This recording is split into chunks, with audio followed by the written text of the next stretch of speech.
Hey everyone, welcome back to the channel. In today's video, I'll show you how to use Claude when the main service is down and explore practical alternatives that can help you stay productive. If you've ever opened Claude only to discover that the service is unavailable, experiencing an outage, or responding very slowly, you know how frustrating it can be, especially when you're in the middle of an important project. While there's no way to force the service back online, there are several options you can use to continue working until Claude becomes available again. The first thing you should do is confirm that the issue is actually a service outage. Before changing your workflow, check the official Claude status page to see whether Anthropic has reported an incident, maintenance event, or elevated error rates. If the platform is experiencing a widespread issue, you'll know that the problem isn't caused by your browser, device, or account. Once you've confirmed there's an outage, avoid repeatedly refreshing the page or resubmitting the same request. This usually doesn't solve the problem and may make it harder to determine whether the service has recovered. Instead, focus on alternative ways to continue your work. If your work is time-sensitive, consider using another AI assistant temporarily. Many users keep access to more than one AI platform specifically for situations like service outages.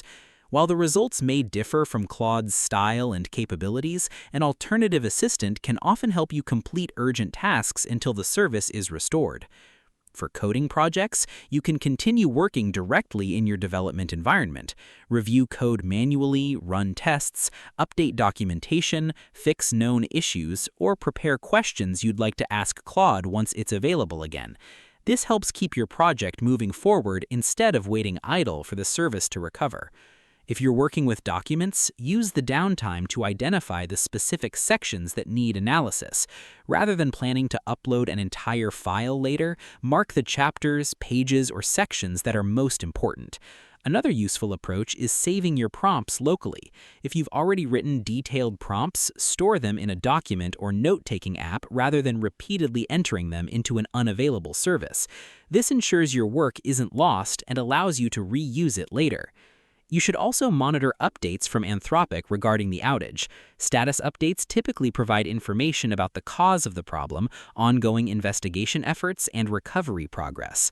Once Claude comes back online, start with smaller requests before immediately submitting large files or complex tasks. During recovery periods, systems may still be stabilizing, and smaller requests are often processed more reliably. While service outages can be inconvenient, they don't have to stop your workflow completely. By verifying the outage, preparing your materials, using alternative tools when necessary, organizing future tasks, and saving your prompts, you can remain productive until Claude is fully operational again. If you found this tutorial helpful, please hit that like button, drop a comment, and do not forget to subscribe to the channel for more tutorials just like this one. Thanks for watching, and I'll see you in the next video.